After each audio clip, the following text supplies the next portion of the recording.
She's the Digital Solutions Manager of ColorCraft of Virginia, located in Sterling, Virginia.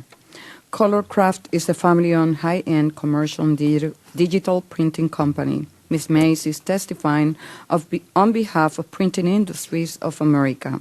PIA is the world's largest graphic arts trade association, representing an industry with approximately 1 million employees.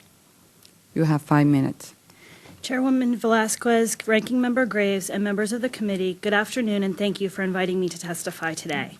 My name is Meredith Mayes, and I work as a Digital Solutions Manager at ColorCraft of Virginia, a commercial printing company.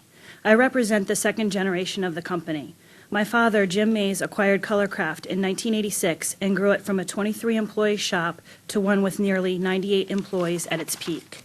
We currently employ 51 workers, including my mother, who in the traditional mom-and-pop sense of small business oversees the company's accounting. Through all of the ups and downs, our company has always remained true to its family atmosphere. Our longest-serving employee has been with us for 23 years. We know that this term is more than just company culture. It's a commitment to jobs and growth for our family, but also for those families who depend on ColorCraft for their livelihoods. That's why the estate tax is a tremendous concern for us and for thousands of printers across the country. According to the Printing Industries of America, of which ColorCraft is a proud member, 6 out of 10 printing companies are family-owned. In total, there are approximately 17,000 family-owned plants in the United States, and they employ close to 600,000 workers. The uncertain future of the estate tax is top of mind for nearly all of these firms. At ColorCraft, I've watched my father spend numerous hours and dollars attempting to ensure the longevity of a company he worked so hard to keep afloat and growing. Annually, we spend $5,000 on estate tax planning. All told, we've spent $730,000. Our company would much rather have reinvested that $730,000 to fund sales training, technical education, and debt reduction, all of which would benefit the entire ColorCraft family and the jobs we provide. On that note, job creation should definitely be part of an estate tax discussion. The printing industry has lost 73,000 jobs since mid-2008. Family-owned small businesses are critical to the revival of our economy, and an estate tax that soaks up financial resources and negatively impacts job creation is very troubling. This is especially true as a 2006 Joint Economic Committee report stated that the revenue raised by the death tax amounts to only 1.2% of total federal revenues. There are non-economic costs to the estate tax, too. Small businesses are known for the community service, and trust me, a local printer is often the first stop for every local club, school, and charity seeking an in-kind donation. For instance, ColorCraft supports local educational programs, including Head Start and the Monroe Technology Center in Leesburg, Virginia. An estate tax that threatens small business survival also threatens nonprofit and community support. So what can Congress do to ensure that the estate tax doesn't continue to be an albatross on small printers' necks as we seek to survive and grow?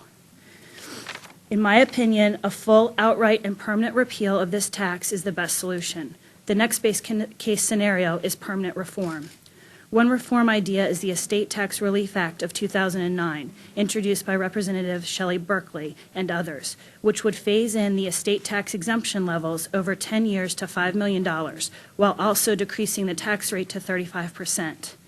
This particular adjustment of exemption levels and rates, if indexed for inflation and made permanent, would relieve approximately 80% of family-owned printers from both the destructive planning and payment of the estate tax. This approach is one our industry would welcome and support, though a higher starting exemption level and a shortened time frame would provide more practical relief. I would add a note of caution regarding top exemption levels. I urge Congress to be mindful that capital-intensive industries like printing have non-cash assets that add up very quickly in spite of depreciation schedules. For example, our most recent equipment purchase was a printing press at $3.8 million. Additionally, many family-owned printers strive to own rather than lease their plants, which also adds to the estate tax calculation. What may sound like a lot of money on paper doesn't always translate to cash on hand. As stated previously, I manage the digital printing side of my family's business.